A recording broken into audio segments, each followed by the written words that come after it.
The smell of pine and cinnamon filled the house. The tree sparkled, stockings hung, lights glowed. It was Christmas Eve, but in my mother's eyes, I wasn't family. I was labor. She smirked, sipping wine, her pearls glinting in the warm light. "Your sister's friends are spending Christmas here. It's only 25 people. You'll cook, clean, and make sure everything runs perfectly." 25. Not guests, not family, customers in a restaurant I never volunteered to work at. I smiled. That smile was my weapon. It always fooled her. She didn't notice the calm in my eyes wasn't obedience. It was the beginning of her downfall. That night, while she slept, I booked a flight. Florida. Warm air, no obligations, no chains. I packed one small bag. By dawn, I was gone. When they arrived the next evening to find no food, no arrangements, no servant waiting, their faces must have twisted. My mother's smirk? I know it turned pale. But that was only the opening move. The real surprise was still waiting. It wasn't sudden. This wasn't one bad Christmas. It was a lifetime. Growing up, I was the shadow of my sister's perfection. She was the golden child, lavished with praise, freedom, gifts. I was the help. Set the table, clear the plates, don't embarrass us. My father barely looked at me. My mother? She trained me like a maid disguised as a daughter. Every birthday, every holiday, I worked while my sister glowed. I thought it would change as I got older. It didn't. When I brought home good grades, she shrugged. When I got a job, she said, "Don't screw it up." When I dreamed of leaving, she tightened the leash with guilt. But Christmas? That was her crown. 25 guests, sometimes more. And me? Invisible, hands raw from scrubbing, while she played hostess with a smile that wasn't earned. This year, she thought it would be the same. She didn't notice the shift in me. The first crack appeared last Thanksgiving. I overheard her on the phone, laughing with her sister. "Oh, she's useful. Why hire help when I have her? At least she's good for something." Useful, not loved, not wanted, just useful. That word stayed with me, like a brand burned into skin. I didn't cry, I didn't scream. I started planning. When the will was read years ago, I got scraps.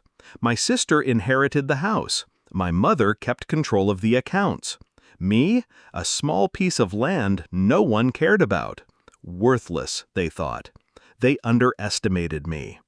I dug into records, lawyers, deeds. I learned the land wasn't worthless. It was zoned for development, commercial potential worth millions if managed correctly. A developer had already shown interest.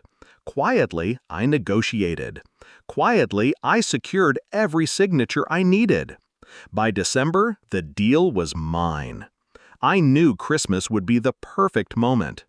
I let my mother plan her grand party, let her line up her guests, prepare her stage. Then I removed the pillar she built her power on, me.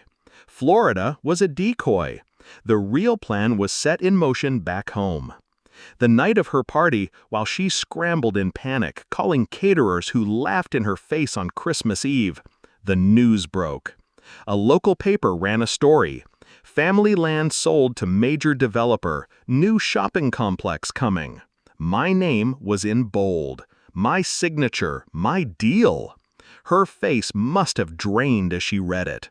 The land she dismissed, the child she dismissed, it was all slipping through her fingers.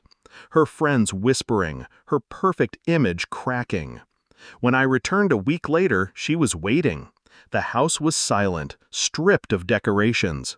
She stood in the kitchen where she once ordered me around, her voice sharp with rage. "How could you do this? That land was family." I let her words hang in the air. Then I answered, steady, "Family? You don't get to use that word. You made me a servant. You made me nothing. Now I've made myself everything." Her eyes narrowed, but beneath the anger was fear. She realized she had no control. Not anymore. I pulled out the papers, finalized contracts, checks already cleared. I slid them across the counter she once made me scrub. Everything you ignored, everything you mocked, I own it now. She didn't speak, couldn't. My silence was louder than her entire lifetime of commands. I walked out, leaving her in the ruins of her pride. My sister didn't even show her face. I suspect she was embarrassed too. All their friends knew the truth now. The servant they laughed at became the master of the stage. Now, I sit in my new apartment overlooking the ocean, the Florida sun warm on my skin. The money sits in my account, but it's not the wealth that satisfies me.